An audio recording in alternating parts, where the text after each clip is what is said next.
Hey guys, it's Hunter. Welcome back to another episode of Agufish. This is the Q&A series that I'm trying to set a weekly schedule for. It's a work in progress. I'm currently on vacation right now, but if all goes well, we're currently hanging out on a Sunday, set on camera, so now I have to hit that target. Mission failed. We'll get them next time. Just a reminder to join our Discord server. That's the best way to get your questions answered. If you go on to enjoy the video, hit the like button, subscribe, maybe hit the bell for notifications. That way you don't miss any new videos from me. Let's appease the algorithm gods together because they have not been kind last month. And with that, let's jump into your questions. Crow with a heavy flow asks, hey bro, what do you think about the new Machine Gun Kelly sig? I know you ain't the biggest pop punk fan, but would love to know. Smiley face. I have no idea what you're talking about. Pop punk is my first love. I grew up on Blink, Sum 41, Simple Plan, Newfound Glory, Paramore, Good Charlotte even. More recent bands, All Time Low, State Champs. Does A Day to Remember still count, or is that more easycore? They're pop punk with breakdowns, I'll count it. Pretty sure a lot of pop punk makes it into the demos actually. You merely embrace the pop punk. I was born in it. Anyways, the Machine Gun Kelly signature, is that the pink Schecter telly thing he was playing in that one music video? Ah, holy shit, it is. Looks like it's only on Sounds and AMS right now. It's not even on Schecter's website, so I wonder if it's even supposed to be released yet. But anyways, specs: alder body, bolt-on maple neck with carbon fiber reinforcement, thin C-shape for, quote, high velocity soloing. That's hardcore. Ebony fingerboard, extra jumbo frets, Schecter Pasadena Plus pickup. I'm pretty sure that's a USA model. Same pickup in the Solo 2 Custom I tried. It sounded pretty good. Some sort of custom inlay on the 12th fret. Must be his logo, or maybe double Scotland. I'll be honest, I don't know that much about Machine Gun Kelly. He was great in that Motley Crue Netflix movie though. Single volume and a kill switch. What else do you need? Okay, so listen, I really like it. I also have an incredible soft spot for hot pink, hot rodded guitars. That's basically what the entire channel is even built on. And then you've got a T-shape with modern contours, black hardware, and black accents. Love them, especially on the custom headstock shape and the entire neck. The simplicity and the color scheme, it's all pop punk as f. I could do without the black lines on the body, but also, it's not my signature. Also, what I like about Schecter is that even though it's a signature model, it's not terribly overpriced for what it is. It's not like Epiphone, where the guitar is 200 bucks more than the base model because it's got Slash's name on the headstock. Like, $899, that's about what regular PTs with USA pickups are priced at too. The artist does need a cut, so maybe it'd be like 100 bucks less if it wasn't a signature, since there's no roasted maple or anything. But yeah, thank you very much for bringing this up. Guess who's emailing Schecter about this guitar right after this video gets done being filmed? So obviously I'm a little excited, but what do you think? Leave your thoughts down below.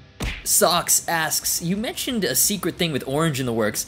Zounds just listed these. Would this be what you're mentioning, or maybe something even more secret? Edit, the listings are gone, but would you still weigh in? I think this is one of those ones where I get in trouble for saying anything since I was specifically told not to. Like, explicitly in writing, because I have a habit of sharing things with you guys that I'm not supposed to, but I just get excited, man. So obviously $499 price point, it's solid state, but Orange has been a pioneer in solid state amp technology for some time. Like, their amps dominate in China right now. What I will say about this new Super Crush Pro, look at the controls on the front panel and see what amps in their lineup that it's similar to. That should give you a pretty good idea of kind of what they're going for. On a maybe unrelated note, there's a pretty cool box in my kitchen right now. I think the biggest surprise here is that it wasn't Guitar Center this time that jumped the gun. But yeah, I think that's where it's pretty safe to leave this one. We move.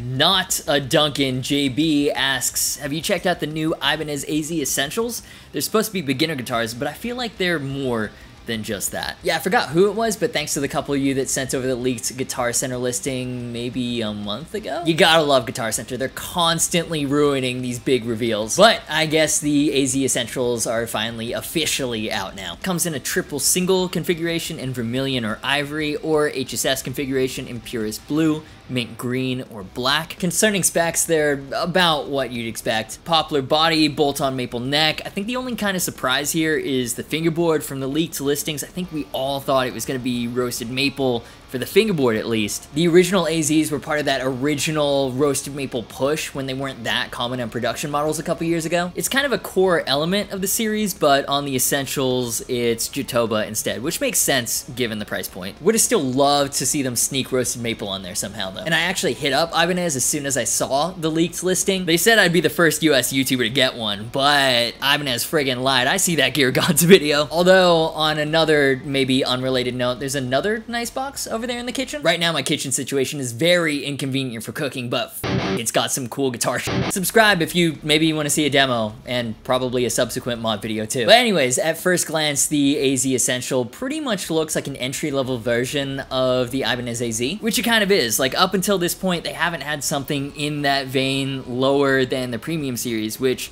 right now goes for about $1,300, and then the Prestige is about $2,000, I think. So, you know, if you're trying to buy your first guitar, that's probably not where you're looking. But in typical Ibanez fashion, they've really analyzed the minutia, the kind of stuff that most of us wouldn't even think about, to create what they say is the ultimate beginner guitar. So first of all, they've changed the fingerboard radius from the 12 inches found on the normal AZs to a slightly rounder 10 inches. That's what PRS uses, and it makes it easier to do bar chords and stuff, especially if you haven't been playing for a long time. They've also decreased the scale length from 25.5 inches to 25 inches. And that may not seem like a lot, but it does make a significant difference. Just ask your mother. The gaps between the frets aren't that much smaller, but the tension is lower, and it makes bends and vibrato that much easier. 25 inches is actually my favorite scale length. That's what I put on my signature. It's just a nice, balanced scale length. The frets are close enough, you can hit a lot of them in a short amount of time, and there's still room to downtune. And the last thing they wanted to highlight is they changed the output jack from metal to one single plastic unit. At first, it looks like a cost-saving measure, and yeah, I'm sure that it costs less. But like, I don't know about you guys, my first guitar was a Squire Bullet Strat, and that output jack was always getting loose. Apparently, that's a common enough problem that Ibanez says a lot of beginners don't even know that their output jack is loose. Like, if it comes apart, gets loose, and the connection isn't good, like, a lot of beginners think the entire guitar is just broken. So they decided to eliminate that whole problem with a durable plastic unibody solution. They say all this is supposed to result in a better playing, more reliable guitar, which, like, that's great for beginners, but that's pretty great for the rest of us too. Like, could you imagine easier playing and more reliable? Nah, thanks. I've been playing for a couple years already. Actually, I play Les Paul, so maybe they're onto something. And then the last, like, really cool thing is they've managed to put their dynamic switch in there, which is another core staple of the main AZ line, and basically unlocks a whole second wiring mode for the whole guitar. I'll just throw a diagram up here because I can't be bothered to explain it with words. A picture works much better anyways. Pretty cool they're throwing in that level of insane wiring into an entry-level guitar. It makes it so, yeah, it's aimed at beginners, but there's a ton of mod potential there too. $299 with the dynamic switch. Throw in Duncans or Buddhas, and tone-wise, you're good to go. So the colors are cool, the specs are fine, the price is good. I really do wonder though how it's going to perform in the target market, because let's be honest, they pretty much look like Yamaha Pacificas, like edgier, more modern than Squire Strats, but the ICYMI are $100 more, and when you're talking about a $200, $300 guitar, $100 is a significant percentage. And the really cool thing about the AZ Essentials, in my opinion, is the dynamic switch, which I'm not sure beginners are going to understand or give two shits about. Maybe one shit, which could be enough, but two shits? That's still up in the air. As a modder though, I'm excited about them at least. But yeah, I'll throw it to you here. What do you think of the AZ Essentials, and what do you think of the spec differences between those and the main AZ line? And before we get into the next question, I want to give a huge shout out to Rob Pendola and the rest of the amazing patrons for supporting the channel. Basically, all the Patreon money either goes to Luke for the mixes or to Jordan, the video editor. So yeah, that support is greatly appreciated. Thank you so much. That's it. Just wanted to give a shout out to the patrons for being awesome. Into the next question. Sweetwater bought out. Thoughts? Yeah, so if you haven't heard the news, Sweetwater announced a strategic investment from private equity last week. CEO will no longer be the CEO, but will remain part of the board. I'm not really sure how I feel about all this yet, so let's talk through it together. I'll preface this by saying I do not have any good first-hand experiences when it comes to private equity takeovers, and I'll try to be a little careful with my words here. A few of you might know, but a lot of you probably don't. I knew that I wanted to go YouTube full-time when I started this whole thing. The timing wasn't completely my choice though. Out of college, I was working a corporate job for a fairly reputable tech company, and it was awful and soul-crushing, but that's besides the point. The company wasn't going through its best phase. There were strong rumors the company would split. Management said no, stronger together, blah, blah, blah. At least that's what all the press releases and internal communications said, but wouldn't you know it, they were straight up lying. The company did split very soon after, and my particular arm was bought by private equity. And management said no change, no layoffs. And what do you think happened then? So I got fired from my first real corporate job. I've been kind of doing YouTube after work on weekends as a way to kind of rejuvenate my soul. Loved doing it, thought why not give it a go, and it became my full-time thing. But yeah, coming out of that, I have an extreme distrust of any venture capital, private equity, corporate press releases, all of it. Like if I recall, the press release says something about the CEO stepping up to his new role or something like that. It's cute, sure. But private equity, their business is making money, making returns on their investments. That's it. That's the goal. And so when it comes to supporting our passion, they're more than happy to do it as long as it's making them more money. And so when it comes to Sweetwater, I'm cautiously optimistic because there's a lot they could potentially do with that money. They're a company on the up. Other US music instrument retailers are getting absolutely destroyed by Sweetwater in online sales and specifically online presence. To explain what I mean, let's take a little step back and think about it like this. How many times in the last year have you seen a Sweetwater sponsorship on a YouTube video versus, say, Sam Ash? Or how many times do you see Sweetwater links in the description of videos versus Guitar Center? The ratio, I mean, it's pretty unbalanced. We've even got a Sweetwater sponsored video coming up soon where we're throwing $500 worth of upgrades into a Squier Mini Jazzmaster, turning it into a metal beast. Make sure you're subscribed and you've got notifications turned on for that. Plug aside, my point is Sweetwater invests in online content and their affiliate program is great. And from a YouTuber perspective, we're more than happy to work with them because for years, they've been the best online buying experience for guitars. They actually check the f***ing thing before sending it out to customers, which apparently is a novel idea. Guitars are instruments that have wood necks that are fairly sensitive to temperature and humidity changes. In most big box retailers, it gets sent from the manufacturer to the warehouse straight to a customer. It's never checked, which blows my mind. And that's partially why you hear these horror stories of completely unplayable Epiphones and Chapmans. Sweetwater, they at least make sure the neck isn't broken. You can play the damn thing. And they give you candy. And it's the same price. And the reps are notoriously and unrelentingly nice. They'll call you up months later, make sure you're still enjoying the guitar or whatever. Honestly, it's a joke how easy it is to recommend them. And if we're being honest, I'll give you a little behind the scenes look. It's better business for us YouTubers to link to them as well. Guitar Center, Zounds, AMS, they've all gutted their affiliate programs. It's like they're actively trying not to compete. It's very odd. But anyways, brings us back to private equity and Sweetwater. I'm cautiously optimistic because it is a company on the up. It doesn't seem like a cash grab to me. Sweetwater has always had ambition, and at some point to expand, to scale, to take that one step further, you need money, you need capital to expand. Cautious because you've got more bean counters in there looking at, I would assume, the short-term numbers and having a bigger say in decisions. And Sweetwater, up until this point, has had a very homey vibe, and you'd hate to lose that, but optimistic because the reason Sweetwater is doing so well is their investments in online presence, the buying experience, the customer service. If they use that capital to improve in all those areas, maybe open up a campus that isn't in the middle of friggin' nowhere, that'd be cool. But then again, cautious because when you have one force dominating any market, that generally ends up being bad for consumers too. But then again, optimistic because maybe they can upgrade the candy. Look, let's be real, American Smarties have never been good. Now that Sweetwater has that zaddy status, let's get some Haribo in there, you know what I'm saying? But yeah, I guess that's my general feeling towards this and anything involving a large amount of money, to be honest. Whether it's this, Gibson buying Mesa, cautiously optimistic. Capital unlocks greater opportunity, but more shareholders comes with greater financial responsibility. With great monetary power comes great monetary responsibility, I guess. But yeah, that's just my take and my reasoning. Really curious to see what they do with the new capital at their disposal. This is where I'll throw it to you though. What do you think and what's your take on this whole situation? Let me know in the comments down below. Speaking of zaddy status though, the sponsor of this video, Ridge Wallet. So you've probably heard of Ridge before, but just in case if this is like your first day on YouTube or something. So Ridge is redefining the wallet. And they're doing that because traditional wallets kind of suck. They're bulky, they tend to collect all this useless crap like old business cards, old receipts, unused loyalty cards. I don't know why that happens, it just tends to be the natural order of things. But Ridge is different. Super compact design with durable plates made of aluminum, titanium, or carbon fiber, the last of which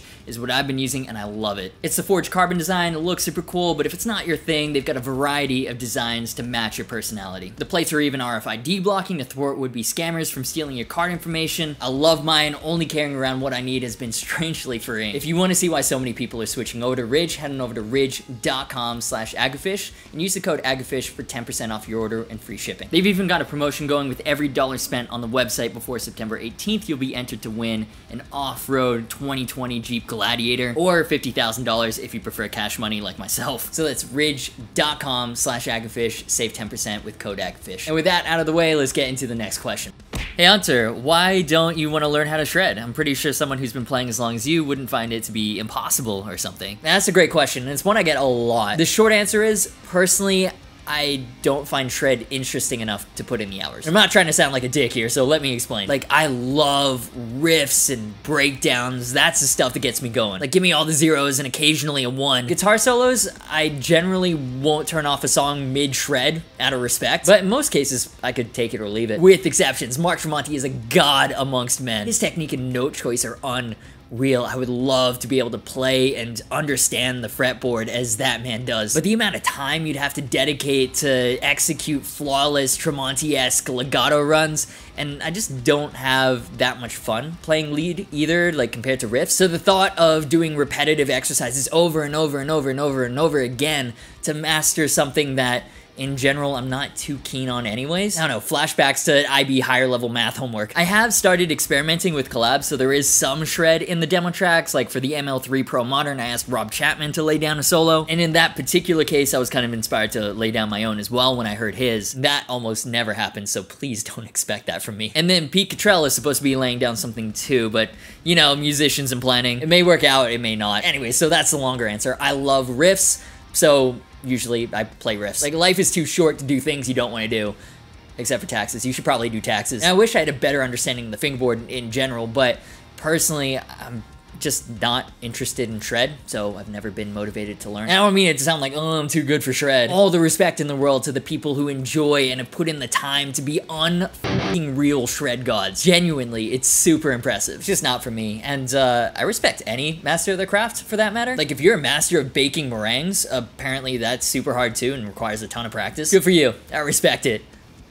How did we get here? Probably go for dessert after this. We move. But yeah, do you think not having super shreddy solos really takes away from the demo tracks? Because I feel like some of the lead lines and everything, they get the point across. That's what the neck pickup, that's what the bridge pickup sounds like in a lead context. More often than you'd think, there are solos that just don't make it into the demo track because they just sound forced. And I hate them, so I cut them. But if you want to see more of them, I guess I can try throwing them in there. But yeah, I'm curious about your stance on riffs versus solos. Which do you prefer to listen to, and what inspires you more? And then just to recap, since it's been a while since the last Agufish, in case you missed it, there was a demo of the ML3 Pro Modern, one of my favorite guitars that I've tried so far this year. It's like a modern Telecaster, but even better than that, there's also some aforementioned shred, so, you know, enjoy. Then there was a quick unboxing vlog. I think I'm trying to set a schedule, I really am, where it's like Sunday, Agufish, Wednesday,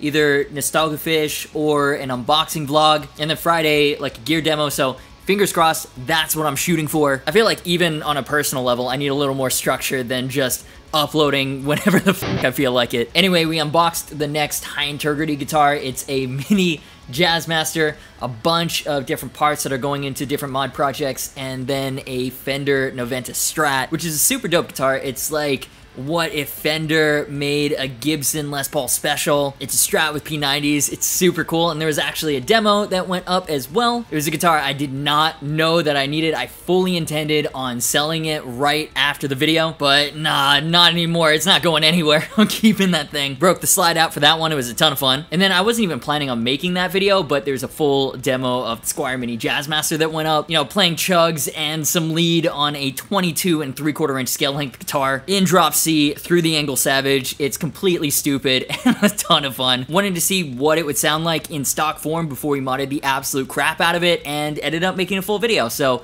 there you go. Links to all those, if you missed them, will be in the cards or in the description. And that'll do it for this week's episode of Agufish. If you enjoyed the video, of course, hit the like button, leave your thoughts and your comments on anything discussed down below. Always love reading those, including the exceptionally bad hot takes. Social media, merch, and Discord server links are in the description. As always, thank you so much for watching. You've been awesome, and I'll see you for the next video.